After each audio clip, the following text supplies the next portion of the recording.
duduk. Berdoa selesai. Untuk mengawali pembelajaran kita, mari kita menyanyikan Mas PPK. Silakan salah satu siswa mengikutinya.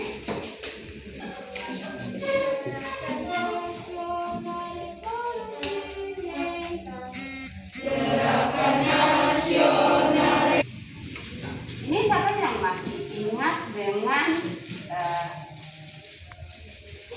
macam dan jenis norma?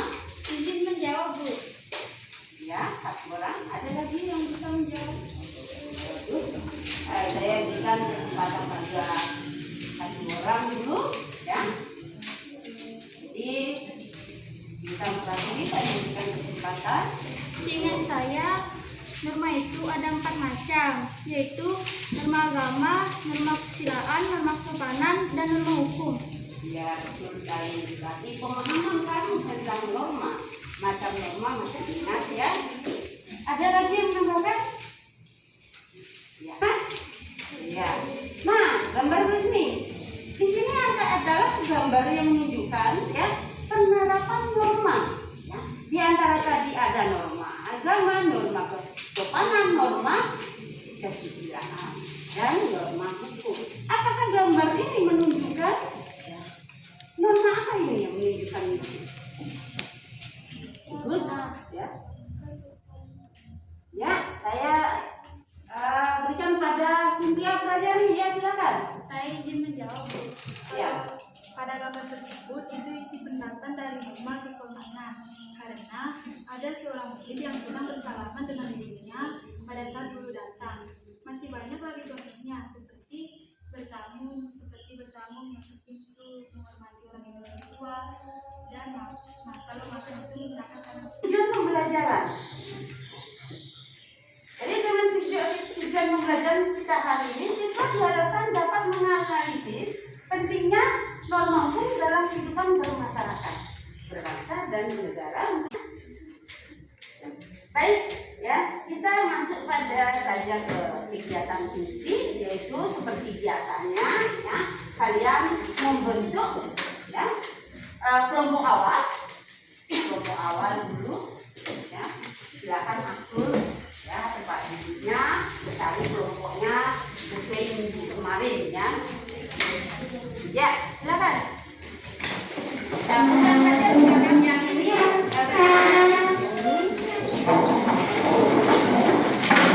baik, ya, kita masuk pada saja ke kegiatan inti, yaitu seperti biasanya, ya, kalian membentuk, ya, kelompok awal dulu, ya. Silakan atur, ya, tempat duduknya, cari kelompoknya sesuai minggu kemarin, ya. Ya, silakan. Yang ini kalian sudah berada di kelompok awal.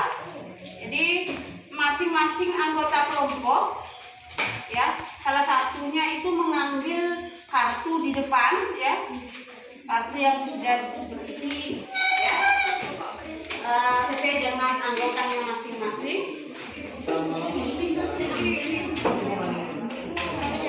Kalian sudah mempelajari di kelompok alif, ya, di kelompok awal. Jadi kalian tahu tugas masing-masing, ya, sesuai dengan soal persoalannya. Silakan Anda anak-anak itu mencari kelompok awalnya, kelompok ahlinya, ya, kelompok ahlinya. Kalau belum paham, ya, silakan itu cari di Google, ya, cari di internet sumber-sumbernya itu atau jawabannya yang paling tepat, ya, ada di buku paket di LKS juga boleh, ya. Silakan anak-anak diskusikan, ya. Ya, semangat, ya, anak-anaknya. Kalian kembali kepada kelompok awal. Kalian sudah kembali di kelompok awal, ya. Silakan kalian diskusikan dengan kelompoknya kembali, ya, terkait dengan masalah yang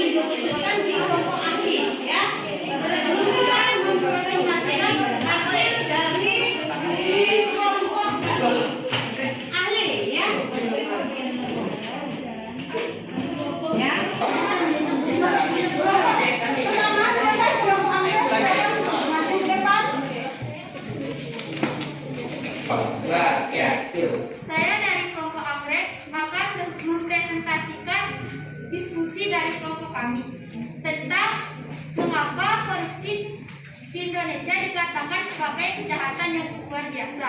Ada 3 sebab, yaitu yang pertama, korupsi di Indonesia dikatakan sebagai kejahatan luar biasa karena para koruptor Indonesia banyak mengirim uang ke luar negeri. Contohnya, 40% saham Indonesia Singapura dimiliki oleh Indonesia. Kelompok pelatih akan membuka sesi pertanyaan kepada teman-teman yang ingin bertanya. Kami persilakan waktunya. Kelompok belakang ada pertanyaan? Ada pertanyaan yang ingin ditanyakan? Ada pertanyaan yang ingin ditanyakan?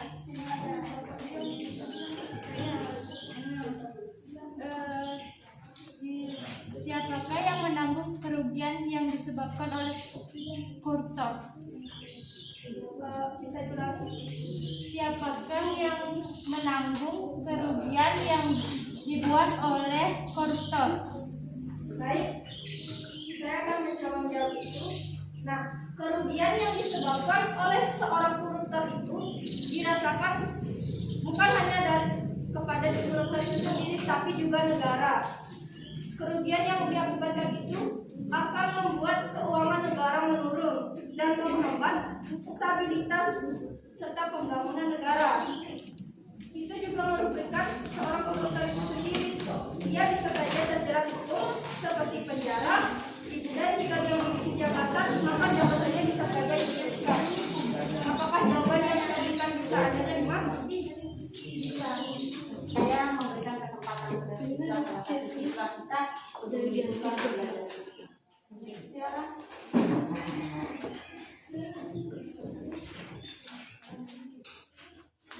Baik, di sini saya akan menunjukkan hasil 4 kali dari pertanyaan tadi. Yang nomor pertama, apa yang dimaksud dengan norma hukum? Jawabannya adalah norma hukum adalah suatu aturan yang dibuat oleh badan resmi atau lembaga kekuasaan negara yang memiliki sifat memaksa, mengatur, tegas, jelas, dan nyata. Norma hukum mengatur semua orang tanpa terkecuali, dan keistimewaan dari norma hukum ini yaitu pada sifatnya yang memaksa dan mengatur. Jadi, sanksinya jelas, tegas, dan nyata. Tindakan nyata dari norma hukum ini contohnya si pelanggar lalu lintas yang tidak menggunakan helm. Kemudian peran norma hukum ini akan menindaklanjuti si pelanggar tersebut, kemudian memberi denda atau sanksi. Demikian kesimpulan dari saya. Sebelum kita mengakhiri pembelajaran kita, jangan lupa ya, kita tetap belajar. Sebentar lagi kita ulangan semester tanggal 30 ya. Tanggal 30 adalah ulangan semester, jadi kalian sudah mempersiapkan diri ya. Mempersiapkan diri, jadi pembelajaran kamu mulai dari bab 1 sampai bab 3. Jadi 3 bab ya.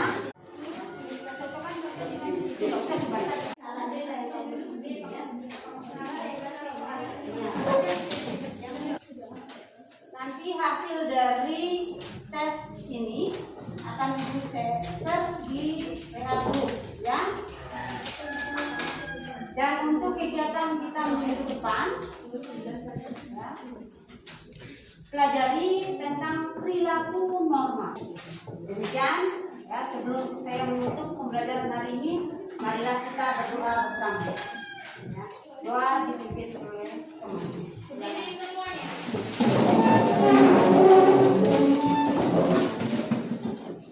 Berdoa mulai. Berdoa selesai. Berdiri semuanya. Aturan Parama Santi. Om Santi Santi Santi Om.